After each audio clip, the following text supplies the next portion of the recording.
Son las 6 de la mañana con 56 minutos y les agradecemos a partir de este momento por acompañarnos. Tenemos esta mañana a Salim Saidán, abogado, magíster en Derecho Constitucional por la Universidad Andina Simón Bolívar. Con él estaremos analizando lo que será materia de la próxima nota, el concurso público de méritos y oposición para la designación de la primera autoridad de la Fiscalía General del Estado. Entró ya en su fase final. Diana Salazar, directora de la Unidad de Análisis Financiero UAFE, se mantiene hasta este momento como la mejor puntuada en este proceso. La doctora en jurisprudencia Diana Salazar se mantiene en lo más alto de la lista de aspirantes a primera autoridad de la Fiscalía General del Estado. Tras hacerse públicos el pasado jueves 7 los resultados de las audiencias orales, se determinó que la actual directora de la Unidad de Análisis Financiero tiene una puntuación de 88,17. Le siguen en su orden Mer Benavides con 85,17, Javier Bosques con 78,84 puntos, Jorge Ballesteros con 78,67 puntos y Juan Bisueta con 75,66. Una vez conocidos los resultados de esta fase, los postulantes hicieron uso del recurso de revisión en un término de 2 días y una vez que se resuelva se prevé la convocatoria a una etapa de impugnación ciudadana. El proceso de selección no ha estado exento de críticas. Uno de los aspectos que ha sido señalado tiene relación con los resultados de los exámenes escritos.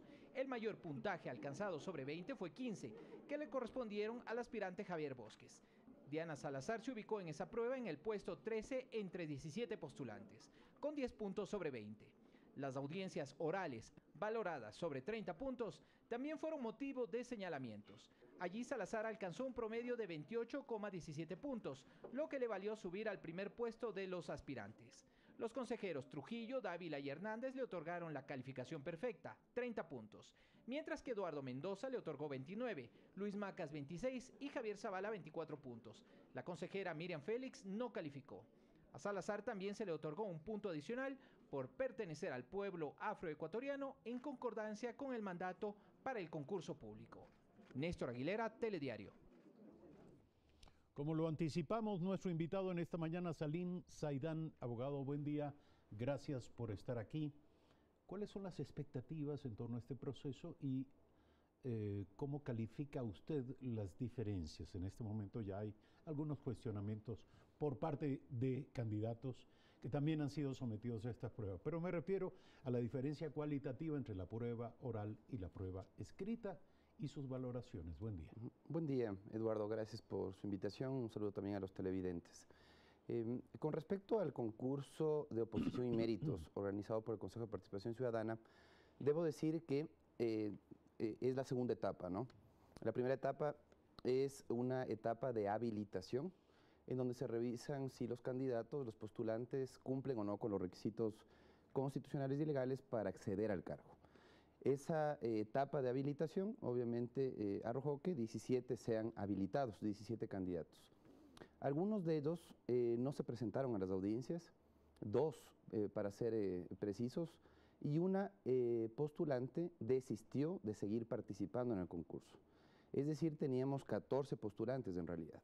De los 14 postulantes hemos visto que las calificaciones obtenidas en el examen escrito han sido muy bajas en general. Hay 5 notas de 10 puntos, alrededor de 3, 4 de 11 puntos y la nota más alta es sobre 15 es de 15 puntos. Nota muy baja para ser la más alta en un concurso tan importante como es el de la máxima autoridad de la Fiscalía General del Estado. Sin embargo, hemos visto que los 20 puntos del examen escrito son, digamos, es un porcentaje mínimo en relación a la totalidad, ¿no? Solamente 20 puntos el examen escrito, 30 puntos la comparecencia pública y 50 puntos los méritos, es decir, la revisión de la carpeta, del expediente debidamente respaldado en documentos, ¿no? Entonces, en este caso, la candidata con mayor puntaje, Diana Salazar, tiene una buena carpeta. Ella ha hecho carrera fiscal, hay que reconocerlo. Es una persona que ha ido ascendiendo en la carrera fiscal. Una persona que ha demostrado honestidad, profesionalismo, ciertamente, pero sí me llama la atención el puntaje asignado por parte de 3 consejeros. Lo ha dicho 30 sobre 30. 30 sobre 30, nota perfecta. a mí me llama la atención y me parece que confirma que definitivamente es un excesivo margen de discrecionalidad el reservar 30 puntos para la comparecencia pública y que los examinadores no sean especialistas en derecho penal. Yo creo que este concurso nos tiene que servir para no replicar los mismos errores en el futuro. No es adecuado que existan pocos parámetros técnicos. Usted puede ver... Pero entonces, si le entiendo, usted no cuestiona tanto la calificación cuanto la calidad de los juzgadores. Yo creo que no es conveniente que los consejeros, que no tienen todos formación en derecho penal, sean los que evalúen a quién va a ser la máxima autoridad de la Fiscalía, que va a ser el titular de la acción penal. Se necesita que gente conocedora del derecho penal, gente que ha tenido formación en derecho penal, experiencia en derecho penal, pueda examinar a los candidatos. Ahora, ¿cuáles son las variables dentro de esta elección que están en juego? Y se lo pregunto porque si usted dice que todos los candidatos han tenido calificaciones deficientes, perdón, o relativamente modestas en el concurso escrito, ¿qué cabe esperar de la presentación pública? Sí, de hecho, la calificación obtenida por algunos de los candidatos, como le digo, Eduardo, deja mucho que desear. Demuestra que no se prepararon cuando menos o que no han acumulado los conocimientos debidos en el transcurso de su carrera. Yo creo que es la oportunidad para que ¿Usted conoció el contenido de la prueba? Sí. De hecho, yo participé en el concurso para la designación de defensor del pueblo y con algunos colegas, obviamente preparamos ese cuestionario. Otros colegas de distintas universidades prepararon, en cambio, el cuestionario de preguntas para fiscal general. Preguntas relacionadas con el ámbito penal, procesal penal. Algunas preguntas fueron impugnadas, de hecho, porque no habían sido correctamente formuladas a criterio de los postulantes. En todo caso, el cuestionario fue, en términos generales, debidamente elaborado. ¿Qué es lo que pasó en la audiencia? Le sortearon temas. En la comparecencia pública le sortearon temas. Y obviamente los criterios de valoración son el manejo de fuentes del derecho, que digamos que es un criterio relativamente objetivo. Otro criterio es la profundidad de análisis de los problemas jurídicos, absolutamente subjetivo. La coherencia y pertinencia de las respuestas, subjetivo. Y el tercer criterio para evaluar la audiencia pública es el cumplimiento con las cualidades requeridas para ser fiscal. La templanza, la ecuanimidad, el sentido de justicia. Nuevamente subjetivo. Más que subjetivo. Pero entonces, ¿cuáles deberían ser los criterios objetivos para esta valoración? Lo primero, creo que deberíamos confiar el encargo de evaluación a los mismos delegados académicos. El mandato de designación de la máxima autoridad de la Fiscalía es el que erró en primer lugar. Me parece que el Pleno del Consejo Transitorio se equivocó al establecer criterios tan subjetivos, al reservar tantos puntos para la audiencia pública y con este amplio margen de discrecionalidad.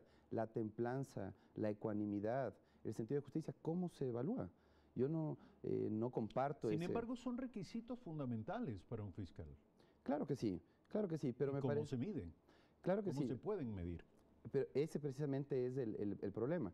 Si es que yo defino, por ejemplo, la coherencia de una manera tautológica en el propio mandato, difícilmente van a tener un margen de apreciación lo más objetivo posible los consejeros. Y eso se aprecia en los puntajes asignados. Si usted revisa los puntajes asignados, tiene notas en el caso del doctor Trujillo, el presidente del Consejo Transitorio.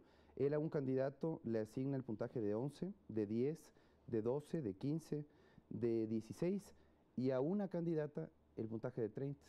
El siguiente mayor puntaje que asigna el doctor Trujillo es de 28 puntos al candidato José de la Gasca, pero puntajes muy bajos y llama la atención que un puntaje perfecto sea asignado a una postulante. Más allá de que yo comparta... Nuevamente le consulto, si estos indicadores de valoración están llenos de subjetividad, son excesivamente discrecionales, ¿usted cuáles hubiera propuesto?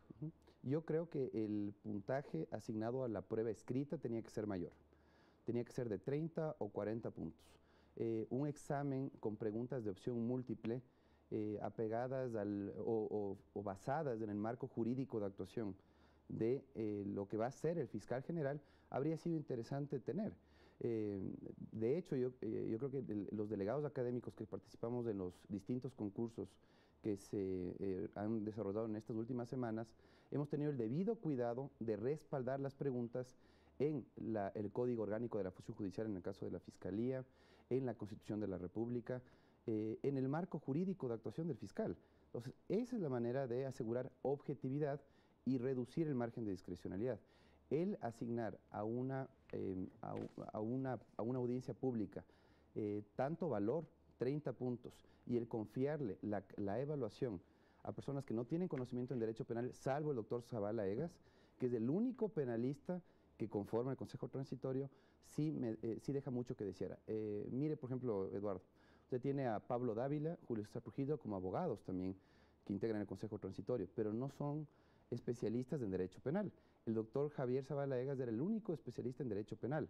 El general Hernández no tiene conocimiento en derecho, menos en derecho penal. Javier Zavala, a quien usted atribuye sí condiciones para ser un juzgador en esta materia, le asignó 24 puntos, no 30, 6 menos, ciertamente, que podrían no ser finalmente determinantes a la hora de sumar todos los puntos que en este momento han calificado a los 14 participantes.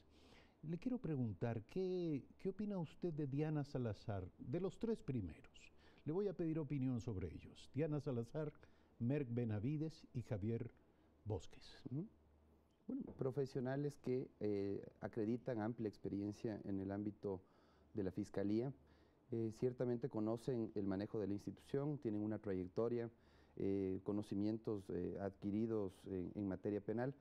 Sin embargo, yo creo que sí se ha notado obviamente una diferencia en el desempeño de la audiencia pública.